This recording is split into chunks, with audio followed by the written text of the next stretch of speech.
Seja bem-vindo ao primeiro episódio do podcast da DBM Nano. Eu me chamo Márcia, hoje CEO da DBM. A DBM Nano, ela confecciona equipamentos de eletrofiação, faz pesquisa e desenvolvimento na área de eletrofiação e também tem várias patentes já de dispositivos eletrofiados.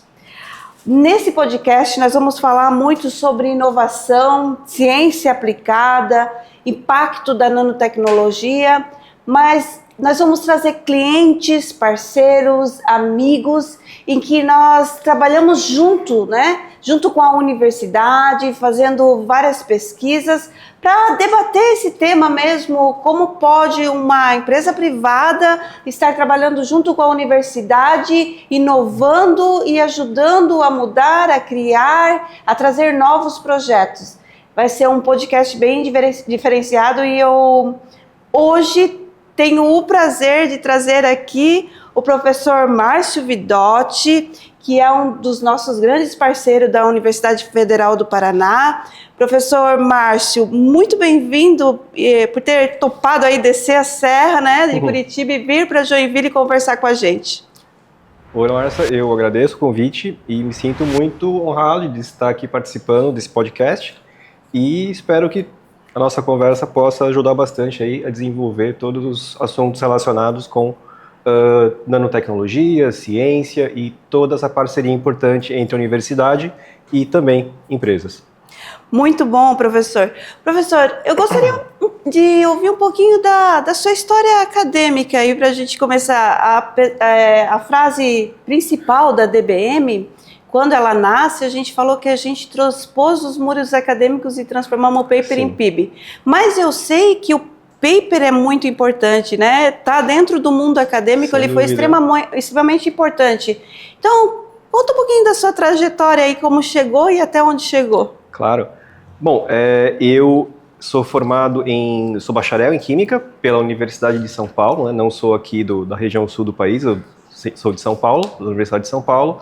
E fiz meu doutorado também lá, na Universidade de São Paulo, no Instituto de Química da USP. E após esse período, eu fiz 2 períodos de pós-doc, que nós chamamos que é uma complementação do doutorado. O primeiro deles eu fiz na Universidade de Campinas, trabalhando junto com o professor Lauro Kubota.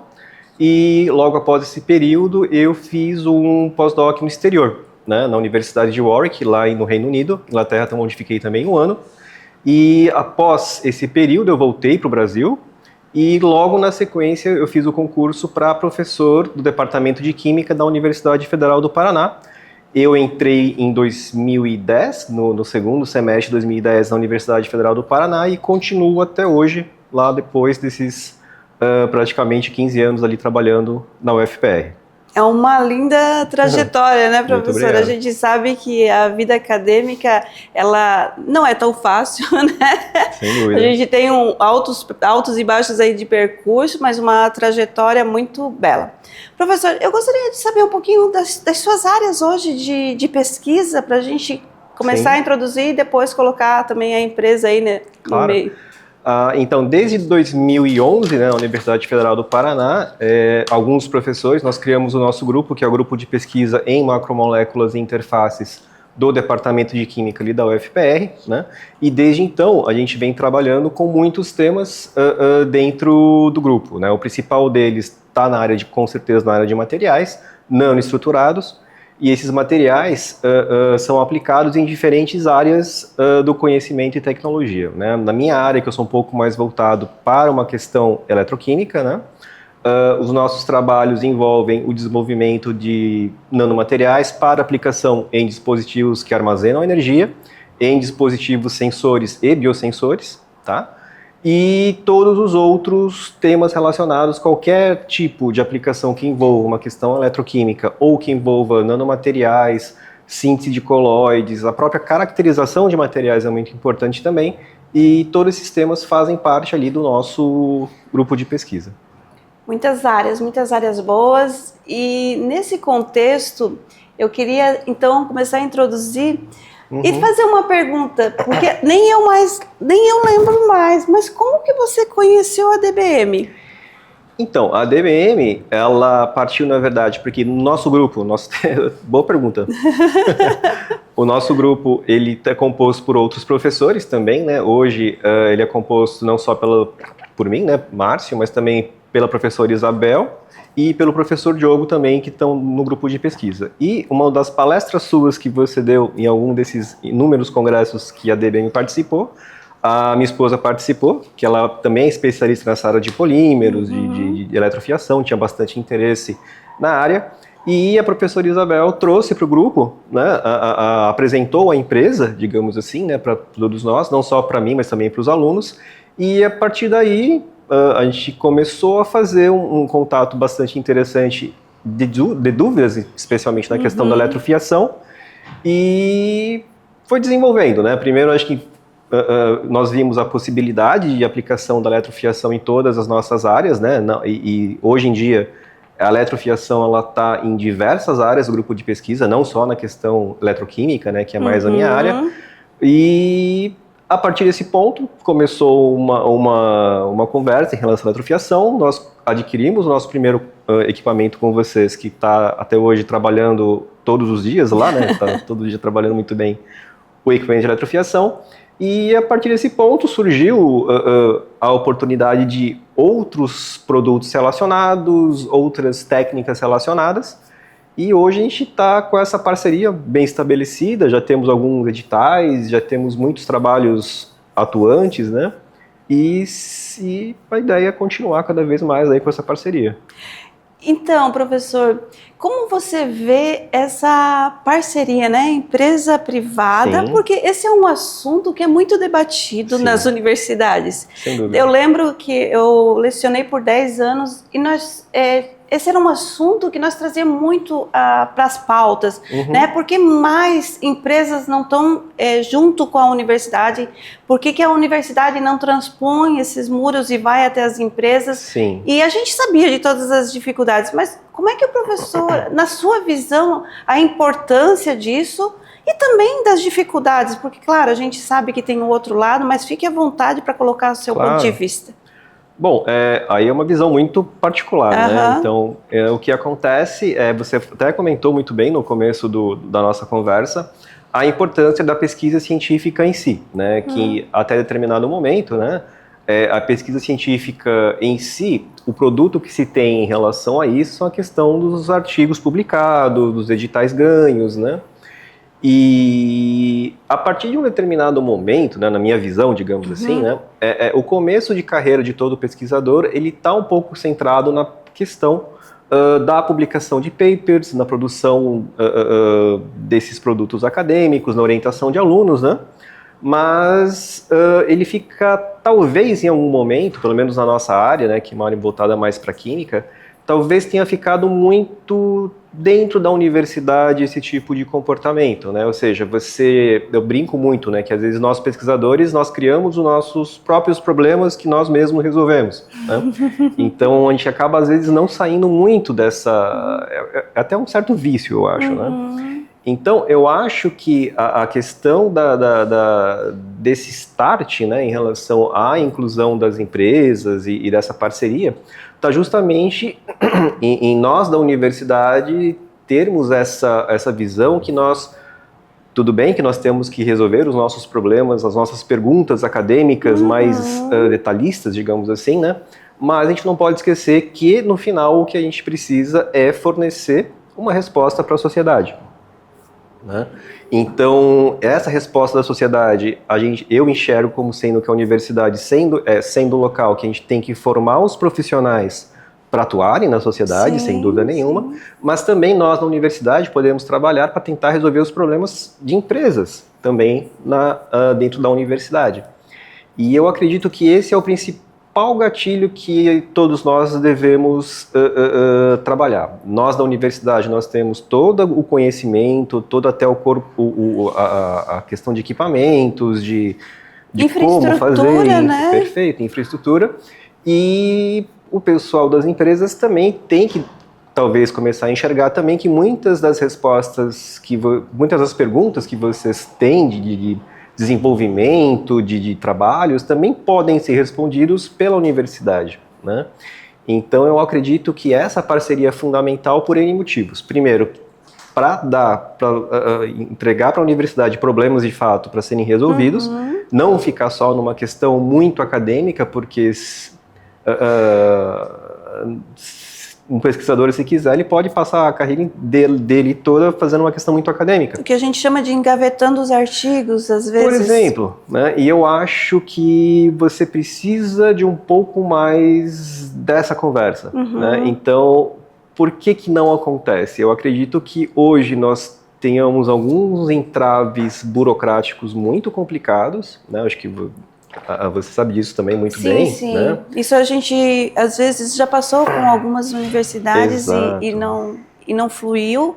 E esses entraves, eles prejudicam o crescimento e a parceria da empresa universidade. Então, eu acho que precisa ter uma visão um pouco especial em relação a isso, né? Porque todo mundo sai ganhando. Então, eu acho que o excesso de burocracia que a universidade tem em relação aos seus próprios procedimentos internos, né? Eu acredito também que a empresa, embora não tenha exatamente os mesmos tipos de burocracia interna que uma universidade, também tem a sua própria burocracia para vencer em relação a alguma prestação de contas, o que está sendo feito, né? E às vezes as próprias propriedades intelectuais que dão umas baitas esbarradas, né, professor? Exato, Esse é um pontinho bem sensível, né? Então, isso a gente também já passou por essas fases assim, e também vimos esse gatilho bem sensível dentro das universidades. Exato. E esse é um ponto que eu acho que tem que ser melhor trabalhado. Eu acho que de ambas as partes, né? Não só da universidade entender que é um trabalho da universidade, esse atendimento, esse trabalho com empresas, né? E também eu acho da universidade, das empresas também em relação à universidade. Eu vejo muito isso também, que não é nosso caso, mas de alguns colegas de universidade que às vezes eles não reclamam, mas comentam um pouco que as empresas não entendem o processo, como que funciona o desenvolvimento de um produto. Às vezes eu vejo alguns colegas comentando que a empresa acha que nós, por exemplo, na universidade, temos respostas para tudo. E nós, na verdade, não temos, né? A gente pode, inclusive, trabalhar muito, né, para tentar encontrar essas respostas, mas... vai demandar de pesquisas e muitas pesquisas. Demanda pesquisa, demanda, obviamente, as pessoas trabalharem em relação a isso. Depende também muito de materiais de insumo, porque a gente precisa de materiais, de equipamentos para fazer essas pesquisas, né? E, às vezes, a resposta não é exatamente aquela que a empresa procura, no tempo que ela procura. E com tanta urgência como nós da empresa queremos, né? Exatamente. Porque a universidade, ela tem o tempo de pesquisa dela e a empresa quer tudo para ontem, basicamente. Exato. Então, eu acho que essa conversa é muito importante, esse financiamento, essa questão de ajudar de alguma forma, essa colaboração, acho que é muito importante. E na minha visão, hoje em dia, eu acho que, de novo, a minha visão, tá, é o que precisa para a universidade melhorar um pouco a sua comunicação com a própria sociedade em si, né? Eu vejo, às vezes, a universidade muito fechada dentro de si mesma, né? E muitas vezes às vezes a gente pega um aplicativo para a universidade, de carro, esse tipo de coisa, né? E me assusta um pouco saber que muitos desses motoristas de aplicativo, né, eles entram na universidade e eles perguntam, nossa, mas o que é aqui? Né? Ou seja, às vezes a própria sociedade não tem muita noção do que acontece dentro da universidade. Né? E eu vejo isso com um grande problema que eu acho que precisa ser vencido. Muito bom, professor. Nossa, esse assunto, ele tem sido muito debatido. Eu recentemente fiz uma palestra com um ex-ministro da Ciência e Tecnologia e nós comentamos muito sobre isso, assim, a importância da empresa e a universidade estar junto. Como em alguns países já acontece, a gente sabe de todos os entraves, muitos olham para a universidade como um mero prestador de serviço, e que, na verdade, nós temos uma mão de obra qualificada. Diferenciada, né, professor? Diferenciada. Uma infraestrutura. Então, a gente sabe que tem tudo isso. E agora os próprios programas do governo, né? Sim. A gente está vendo aí vários programas do governo que estão fazendo esse link, né? O famoso triplé, né? A universidade, empresa e o governo trabalhando. Perfeito. E de alguma forma isso tem impulsionado, né? Com certeza. Eu gostaria até de conversar um pouquinho sobre o programa RAI, que vocês estão junto ali, que a universidade está junto, as pesquisadoras que estão trabalhando. Para quem não sabe, o programa RAI é um programa onde a DBM, ela participou como proponente, né, que enviou esse projeto, e ela tem pesquisadores sendo pagos pelo governo dentro da empresa. E a gente conseguiu unir as pesquisadoras para fazer essa pesquisa, mas unir de alguma forma com a universidade participando junto nesse projeto. Fala um pouquinho do programa RAI, desse novo projeto que nós estamos desenvolvendo. A gente, claro, não vai falar do ponto-chave da tecnologia, mas para o pessoal até entender que é uma tecnologia de ponto diferenciada, né, professor? Com certeza. Então, em relação a esse edital RAI, né, que foi um dos nossos editais aí que tanto o grupo GPMI quanto o DBM está trabalhando, né? É um projeto bastante inovador, né? Que ele envolve a tecnologia em relação à eletrofiação para o desenvolvimento de novos materiais para serem aplicados no ramo de sensores e biosensores, né? Então, nós temos hoje em dia duas pesquisadoras que são, como a Márcia comentou ali, filiadas à DBM, né? Mas que também atuam em colaboração com o nosso grupo de pesquisa. Então, todo o nosso know-how, digamos assim, em relação à área de sensores e biosensores, né, aliado também, obviamente, sem dúvida nenhuma, a todas as facilidades que existem na universidade, e no caso, na Universidade Federal do Paraná, né, nós estamos desenvolvendo esses materiais para tentar, juntamente com a DBM, fazer um desenvolvimento de como é que eu posso comentar, de um dispositivo, né? De um dispositivo final, onde a gente consegue fazer detecção e quantificação de diferentes espécies que são muito importantes para a saúde pública, como, por exemplo, a questão do H. pylori, né? A gente tem trabalhado, como a questão também de ácido fólico e folato, uma coisa que nós também nós estamos desenvolvendo, né? Então, todos esses não só esses, né? Mas todos esses tipos de dispositivos são muito importantes para a saúde pública, porque um dos planos que, inclusive, foi muito bem elogiado, né, na questão do RAI, foi justamente essa preocupação que a gente tem de tentar diminuir o preço dessas análises para que sejam muito mais difundidas para a sociedade. E até porque esse biosensor que está sendo construído, ele vai ser detecção pela saliva. Sim. A gente elimina todo um preparo do paciente para que vai fazer endoscopia, e isso, de uma certa forma, facilita esses dispositivos ir para lugares remotos. Então, para a saúde, é um baita diferencial, né, professor? Com certeza, né? A ideia é justamente, esse é o principal, né? Esse é um trabalho que foi feito pelo nosso grupo de pesquisa, né, anteriormente da DBM, né, que deu bastante certo, e aí teve esse interesse justamente, não só do DBM, mas também do RAI, né? Que é um dos pontos principais, de tentar aplicar a tecnologia que foi desenvolvida na universidade, talvez por uma escala maior, né? Essa é a nossa ideia, mudando ali a questão dos materiais de análise, justamente para que ele seja muito mais aplicável, que a gente chama de descentralização, né? Então, o que acontece, né? Como a Márcia comentou, a endoscopia é um dos métodos para se determinar essa questão do H. pylori, né, que tem diversos problemas em relação à saúde, né, mas demanda de um laboratório especializado, que tem anestesia, que ocupa pelo menos, não sei, umas 3 pessoas, o anestesista, o médico e enfermeiro, e assim vai, né. E tem equipamentos um custo, caros, e né? tem um custo elevado em relação a isso, né, então a ideia é que pessoas que estão um pouco mais afastadas de grandes centros, né, elas também, obviamente, podem ter esse problema. Então, evitaria, né, essa questão da pessoa se deslocar até grandes centros para poder fazer o exame, né, que também tem um custo relacionado, e a gente levaria o laboratório diretamente para essa pessoa. Então, com isso, na forma de dispositivos miniaturizados. Então, a pessoa em qualquer região, né, até sem sair da sua própria casa, poderia fazer esse exame demandando um pouquíssimo custo. Né, muito bom. Seria a ideia. Dentro dessa nossa conversa, a gente sabe que tudo isso foi possível, esses novos biosensores, por causa da técnica de eletrofiação que a gente está trabalhando.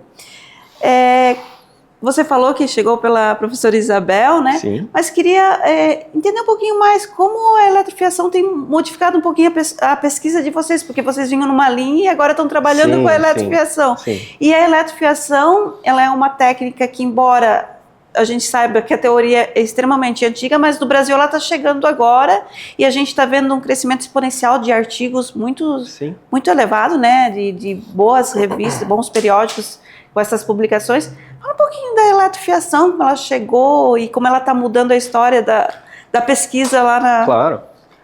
Então, a eletrofiação ela é bastante interessante em diversos aspectos, né? Então, vou tentar explicar de uma forma um pouco mais direta, digamos assim, sem tantos detalhes, né? Que talvez nem todos consigam entender se eu explicar com muitos detalhes, digamos assim. Mas um dos pontos super importantes em relação à própria eletroquímica e os próprios nanomateriais é uma questão de área exposta, né? Ou seja, quanto maior a área em relação quanto maior a área ativa, né, exposta para uma questão de um eletrólito ou mesmo para o ambiente, né, maior vai ser a resposta em relação a essa interação. Então, a eletrofiação ela aparece nesse aspecto para a gente do laboratório, né, dos nossos testes, de uma maneira muito especial. Porque você consegue, a partir de o que a gente chama de one-spot synthesis, ou seja, de uma única etapa só, o que a gente vem tentando, é fazer que os nossos materiais, que já são bastante conhecidos do grupo, têm sido produzidos já faz algum tempo, dá uma roupagem um pouco diferente em relação a isso, com uma facilidade e uma rapidez de síntese. Com isso, a gente está tentando trabalhar na questão de eletrofiação, fazendo a fiação, né, digamos assim, de novos materiais, de materiais compósitos que envolvam tanto nanopartículas metálicas quanto materiais poliméricos que consigam criar na superfície de um eletrodo ou num substrato que se fala, né, uma área ativa e uma área exposta muito grande. Então isso significa que, por exemplo, para uma mesma massa de um material ativo, digamos assim, você consiga ter uma sensibilidade muito mais alta. Então, você consegue ter uma resposta muito grande em relação a um sinal elétrico, por exemplo, utilizando uma quantidade muito menor de material, né? E muitas vezes alguns processos são até alterados em relação a isso, que é bastante interessante, né? A técnica de eletrofiação, ela tem atuado não só para formar esses novos materiais, como também a gente tem muito agora trabalhado numa questão de formar até membranas, né, que talvez seja um dos carros-chefe na questão da eletrofiação. Né? Então, para toda uma questão de todos os trabalhos que nós fazemos no laboratório, né, seja desde de sensores, biosensores, a sistemas de armazenamento de energia, eu acho que é super importante ter uma membrana que ela é estável, né, e ela é bastante estável, que ela consiga ter a facilidade de permeação de íons ou de outros materiais, né? E que você consiga fazer isso de uma maneira rápida, com um volume de produção bastante interessante, que a gente consegue com a eletrofiação, né? E isso tem mudado completamente a nossa perspectiva em relação, com certeza, à eletroquímica, que é a área que eu estou aplicado, né? Que eu estou trabalhando. Então, hoje, por exemplo, a gente tem que estar pensando não só na questão do material base em si, para a questão dos biosensores e assim vai, mas também quem trabalha com eletroquímica sabe uma questão que é muito importante, ter um eletrólito, né? Então, os nossos eletrólitos antes eram aquosos, né? Sempre foram aquosos, que tem uma certa vantagem, e agora a gente está modificando praticamente para todas as nossas aplicações eletroquímicas essa membrana em relação à eletrofiação para que ela seja um eletrólito quase sólido, digamos assim. Então, por exemplo, uma das aplicações que é bastante interessante é que a gente está começando a trabalhar na geração de dispositivos armazenadores de energia sem que tenha uma única gota de água, digamos assim, Nossa, mas sim a membrana eletrofiada. Então, com isso que você conseguiria uma bateria, né, um capacitor ou assim vai, extremamente seguro, sem ter nenhum problema em relação a vazamento, em relação ao dispositivo assim, em si, né? Todo mundo que já teve uma pilha já deve ter percebido do estrago que faz. Exatamente, se tem algum vazamento, né? E o mais interessante é que a gente também estamos conseguindo fazer isso colocando na eletrofiação polímeros que são como o termo friendly em relação ao amigável, né? Exato. Amigável ao ambiente, né? Isso, que são materiais que são também bastante amigáveis ao meio ambiente, sejam de polímeros que são extraídos a partir de algas. A gente tem trabalhado muito também com a questão de resíduos, que a gente tem tentado formar materiais mais interessantes para a eletrofiação.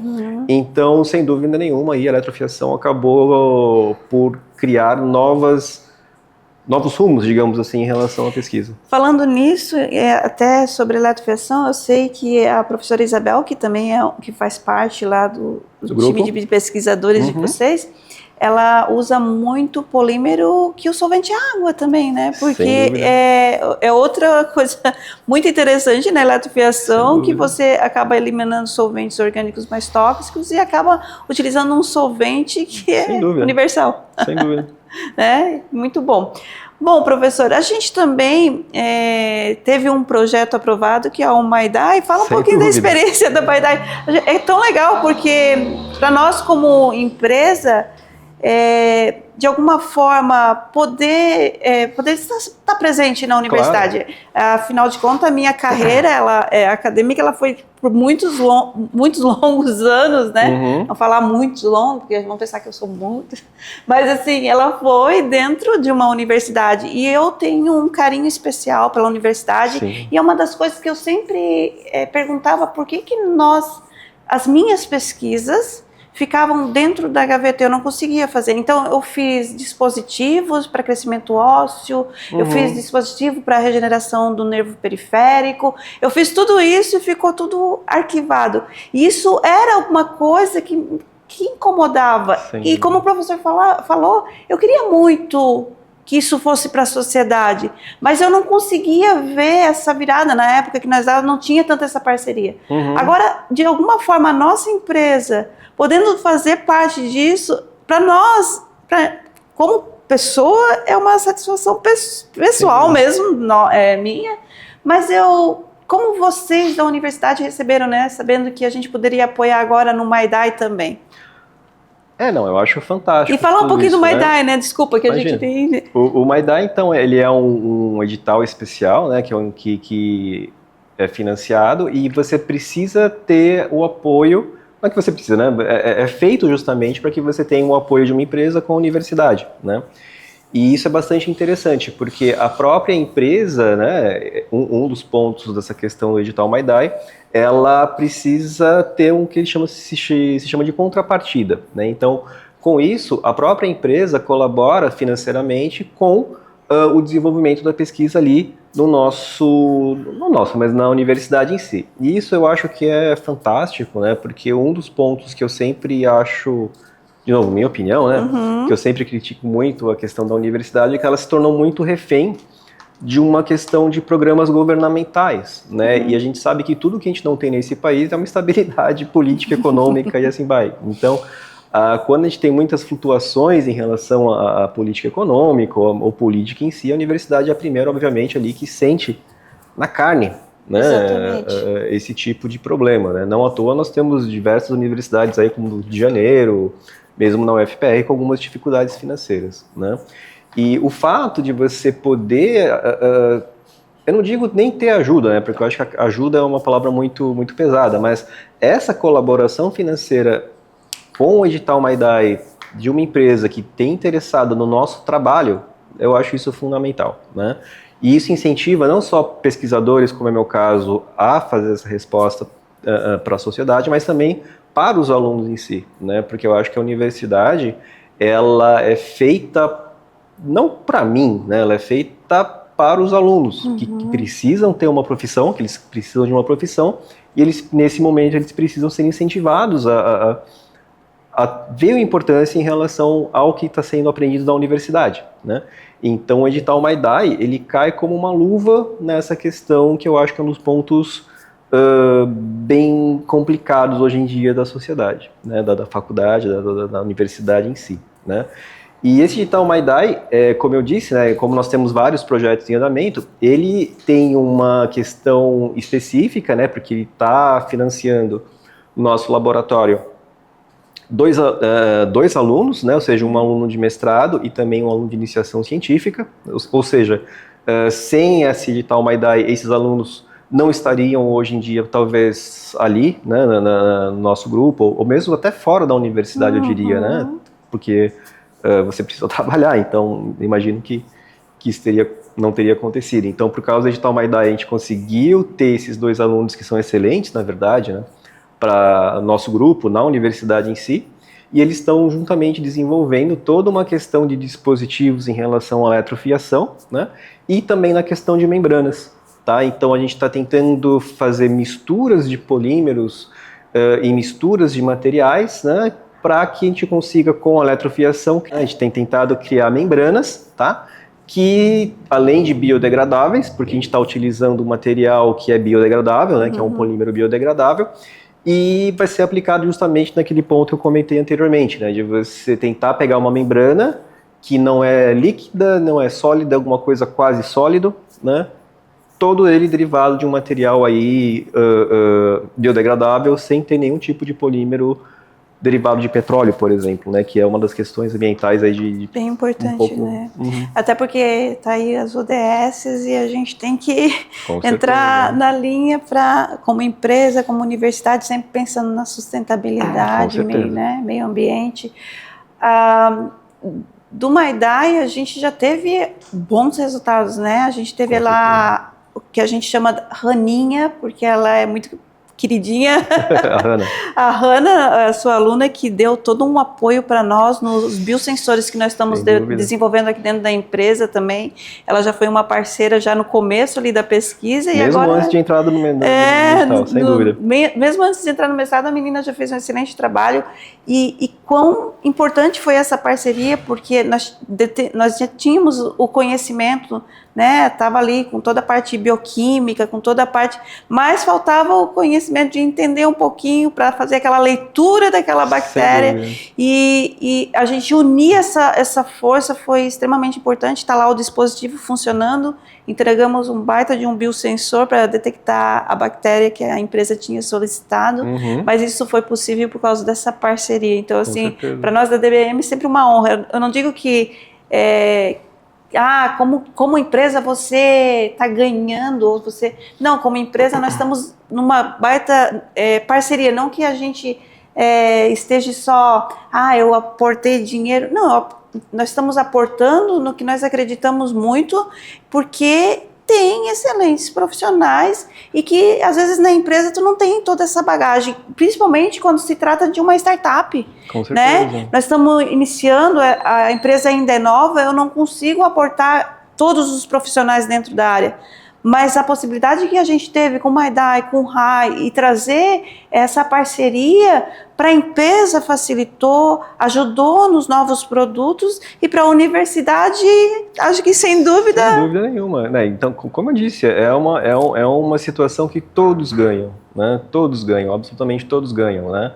E eu até gosto de falar um pouco dessa parte financeira, porque eu sou muito defensor, digamos assim, né? Porque a ideia é que se gere dinheiro, se gere emprego, né? Eu acho muito importante isso, né? Que você comentou a questão da Hannah, né? Com certeza, mas é importante que... E quando eu falo de todos ganham, eu acho que tem que levar em consideração tudo o que todos ganham, né? E a parte financeira, com certeza, faz parte desse todo, sim, né? Sim, com certeza. Então, o que acontece? Você consegue dar uma... Que nem você comentou, né? É uma coisa que talvez não tivesse uma certa expertise da DBM em relação a um ponto, mas que você encontrou em outro lugar. Então, todos ganham, né? Todos ganham em relação a ser pagos pelo trabalho que foi desenvolvido, que eu acho isso fundamental. Acho que trabalho Pelo menos eu fui criado de uma forma que trabalho é a coisa mais importante, né? Você teve um trabalho, você foi reconhecido pelo seu trabalho e você teve não digo lucros, né? Mas você teve reconhecimento pelo seu trabalho e isso passa pela parte financeira.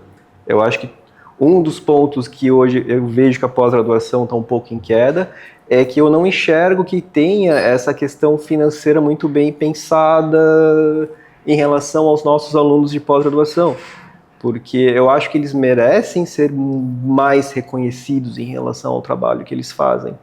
E não encontrar alguns outros subterfúgios para tentar falar que, você... Entende? Eu acho que é muito importante. Então, essa questão do auxílio financeiro que pode ser dado para o aluno, mas para que ele trabalhe, eu acho fundamental. Ainda pegando um pouquinho disso, mas eu lembrei de uma das coisas que a gente estava comentando numa dessas palestras, que eles falavam exatamente isso, né, da importância da empresa, até para que, como um motivador do aluno que começou a trabalhar naquele projeto, para ele, de repente, ir para a própria empresa, ou ir para outras empresas. Sem dúvida alguma. Mas com isso, com as palestras que a gente tem dado, eu comecei a ver uma instigação. Os professores vieram conversar comigo, porque alguns professores também têm vontade de ter sua startup. Outros não terão, e tudo bem, quem quiser fazer pesquisa, e que bom que terão uns que vão ficar fazendo pesquisa. Sim. Mas tem alguns que eles têm desejo de ter essa startup, né? E essa visão de trabalhar em parceria, eu acho que também instiga isso, instiga no aluno, instiga no professor, né? Claro. Sem dúvida, porque é até um pouco do nosso caso, né? Então, um dos pontos que tanto nós, professores do grupo ali, né? Tanto eu quanto o Diogo e também a Isabel, a gente sempre pensou é que, não, a gente está formando muito bem os nossos alunos, todo mundo, mas e depois, né? E quando acaba o mestrado, e quando acaba o doutorado, o que esses alunos vão fazer, né? E isso vem criando na nossa cabeça há alguns anos, né, um gatilhozinho, porque nós, na situação de pesquisadores, a gente não consegue fazer muito mais do que dar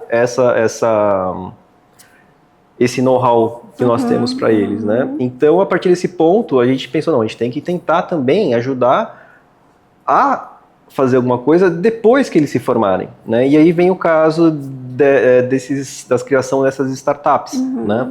Então, eu sou um fã dessa criação de startups, né? No grupo de pesquisa, a gente já trabalha na criação de startups, né? A gente está, inclusive, hoje em um processo para tentar ter uma outra startup, tá? E isso tem que ser um pouco mais difundido em termos da universidade, né? Embora eu veja hoje em dia que existe muito incentivo a isso, eu ainda acho que ele é bastante tímido. Eu acho que ele é tímido ainda, mas é um começo. Eu tenho a esperança que isso vá se difundir ainda mais. Eu também tenho essa esperança. Eu sinto agora nas conversas, a gente participou de algumas conversas em palestras, e eu tenho muito professor que vem e acho que, pela quantidade que isso está acontecendo com mais essa frequência, eu acho que é algo que está mudando. Mas, professor, então, já que a gente falou nisso, vamos falar um pouquinho aí desse último prêmio que vocês estão indo para a segunda rodada aí, e que de alguma forma a DBM está junto, né? Com certeza. Né? Então, em relação à startup, né, a gente tem aqui uma possibilidade muito legal aqui em relação ao Brasil, que são todos os cursos e possibilidades oferecidos pelo Sebrae. Né? Então, nós participamos, né, nós como grupo, né, quando eu falo grupo de pesquisa, né, os professores, nós participamos de alguns cursos de captação que o Sebrae oferece de forma gratuita, né? Com aulas online, com disponibilização de materiais, que eu achei muito legal, né? E uma dessas oportunidades é o que se chama agora desse Digital Catalisa, né? Então, nós entramos também numa primeira parte dessa primeira fase do Digital Catalisa, com o intuito de tentar desenvolver também uma outra startup, porque, como comentado, né, nós até então somos professores, pesquisadores, presos na universidade ali, tal, a gente não aprende muito, entre aspas, desse mundo mais corporativo. Empreender, né? Exatamente, Empreender. Né?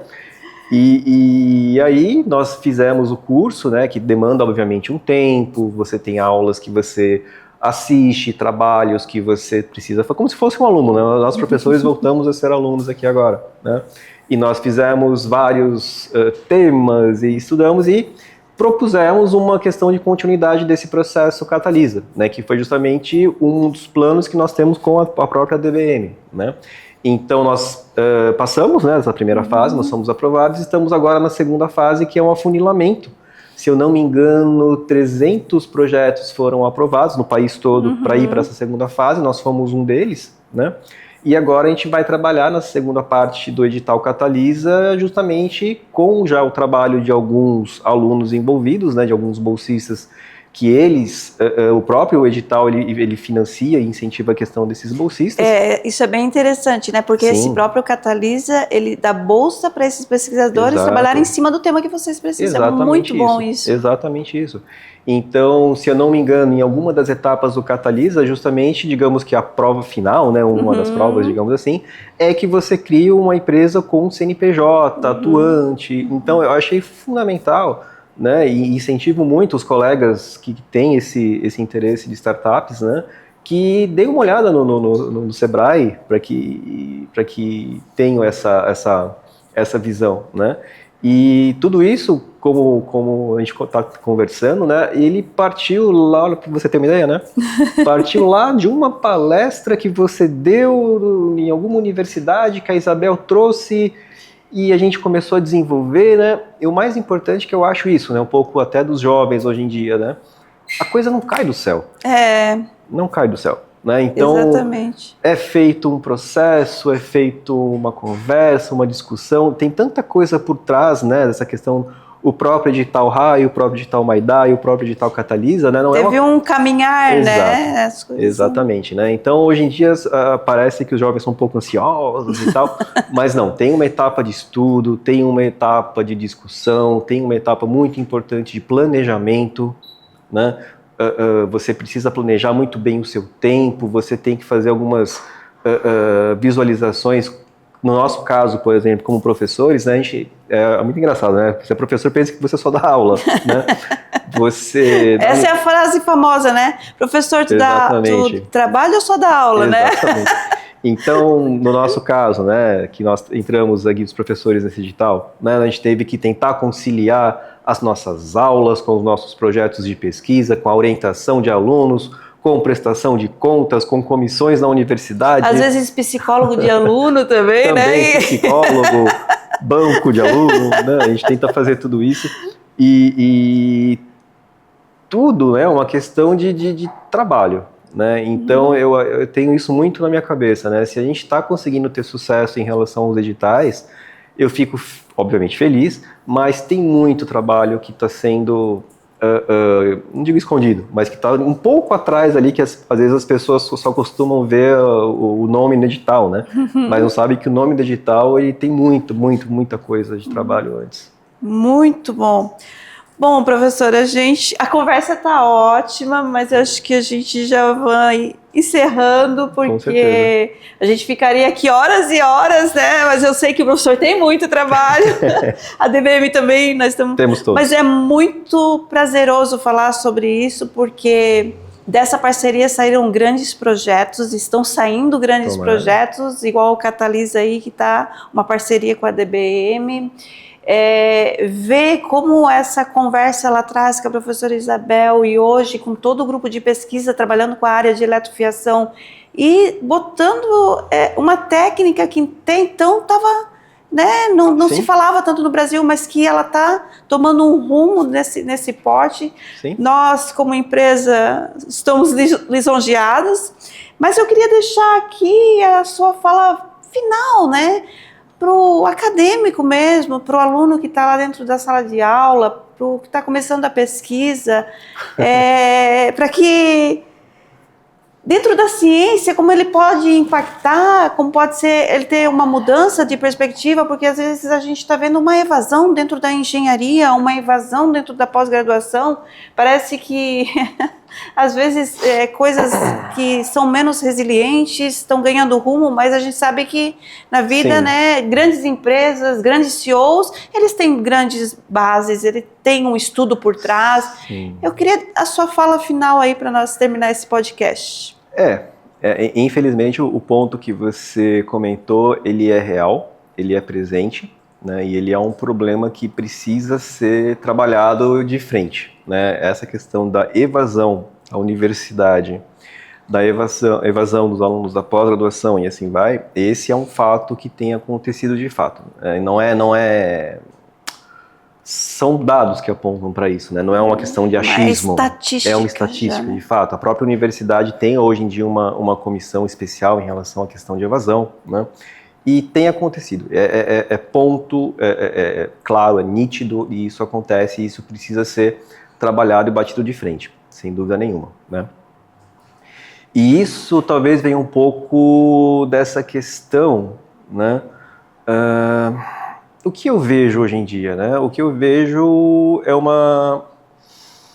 um desânimo. Na verdade, a palavra correta que eu enxergo seja um desânimo, né? A gente vê, às vezes, os alunos mais jovens de graduação um pouco desanimados, um pouco até perdidos, eu diria, né? Você vê os alunos de pós-graduação, muitas vezes, sem ter uma expectativa de trabalho, sem ter uma expectativa financeira, e você vê até os próprios professores desanimados, né, em relação a tudo que vem acontecendo, né? Eu acho que esse ponto ele é fundamental, ele precisa ser trabalhado, ele precisa ser combatido de frente, né? E para isso a gente precisa de um trabalho geral, acho que de sociedade como um todo. Eu acho que quem está nos vendo, né, e conhece, tem um filho adolescente que tem um sobrinho, acho que entende bem o que eu estou querendo dizer em relação a isso, né?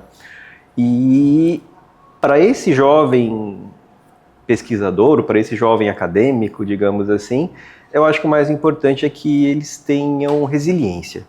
Muito né? boa. Eu acho que as dificuldades, as dificuldades elas aparecem, né? Mas o que eu vejo muito hoje em dia é que essas dificuldades, por causa talvez uma questão de ansiedade, o que era para ter um nível de dificuldade nesse ponto, às vezes na cabeça desse jovem, dessas pessoas, se transforma numa dificuldade que é muito maior de ser batida, e ela não é. Eu acho que dificuldade aparece na vida de todo mundo, né? Então, eu até falo muito isso, né? Eu acho que a dificuldade, ela tem que ser vista como ela é. Ela é uma dificuldade, ok? É um problema que precisa ser resolvido, e você precisa aprender com esse problema. Você não pode ficar desanimado, chateado, e assim vai, né? Então, o que eu sempre falo para alunos, até em aula, né? A gente fala isso, gente, um problema é um problema. Ele passa. Não é a coisa mais importante. Não é eterno, né? Não é eterno, exato, não é eterno. Mas se você não resolver, ele vai ficar aí te incomodando para sempre, né? Então, o principal ponto que eu falaria é: seja resiliente, né? Tente de uma maneira interessante você identificar o problema, mas trabalhar nele de uma forma, não digo adulta, mas que não se desespere, que não seja como sendo aquela coisa de vida ou morte. Eu acho que a vida em si é tão mais importante, tão mais bonita, digamos assim, para ser trabalhada, do que você perder muito disso com ansiedade, com esses tipos de problemas, né? Para o jovem, estudem, né? A única coisa que eu posso falar é que eles estudem, porque estudar é uma coisa muito importante. Você vai, em um momento ou outro, eu brinco que você estudar é uma poupança, né? Quanto mais você estuda, mais você sabe, e mais você vai ter uma oportunidade legal para frente para trabalhar, né? Para esse professor, né, que está começando, esses professores que estão querendo entrar no ramo acadêmico, né, esse tipo de coisa, eu acho que, de novo, eu acho que precisa de uma mudança, né?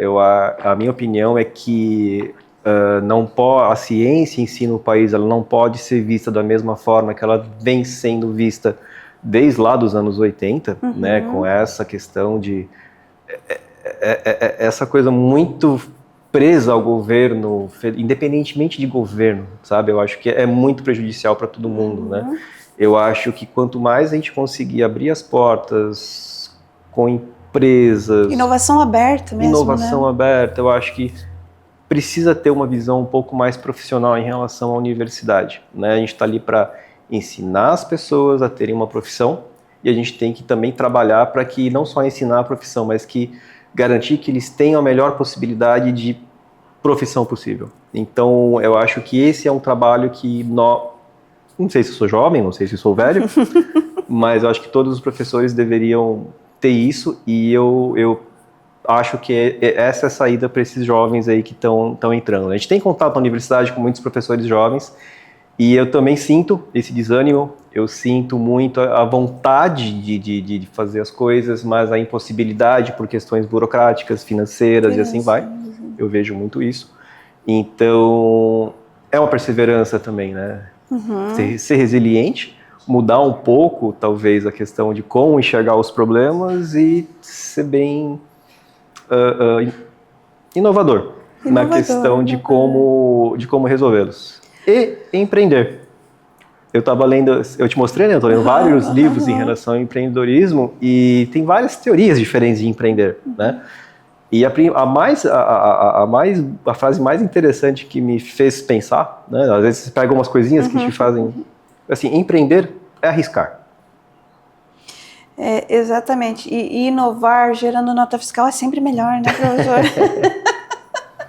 Então, se a gente puder aliar a universidade com a empresa e disso gerar uma nota fiscal e alguma verba, né? Claro. Que você vai colocar, igual a gente conseguiu colocar esses pesquisadores, Catalisa, Claro, né? claro. Eu acabei de participar de um podcast do Sebrae delas, eu estava exatamente falando da possibilidade que o Sebrae dá de você crescer, né? Sem dúvida. Para os próprios jovens, vários cursos gratuitos para aprender, é uma dica aí também. Com certeza. Professor, muitíssimo obrigado, foi muito bom. Se pudesse, eu sei que a gente gosta, Márcia e Márcia, né? A gente gosta de conversar bastante sobre tecnologia, sobre empreendedorismo, mas minha gratidão por ter participado aqui com a gente e obrigado mesmo. Gente, a gente vai terminando o nosso primeiro podcast, mas já fica aí o gostinho do segundo, que vem com uma super professora aí que vai falar sobre essa parceria também. Muito obrigada. Eu agradeço também pelo convite e espero que tenha passado alguma coisa interessante aí para todo mundo. Sem dúvida, professor. Agradeço. Muito obrigada. Obrigado.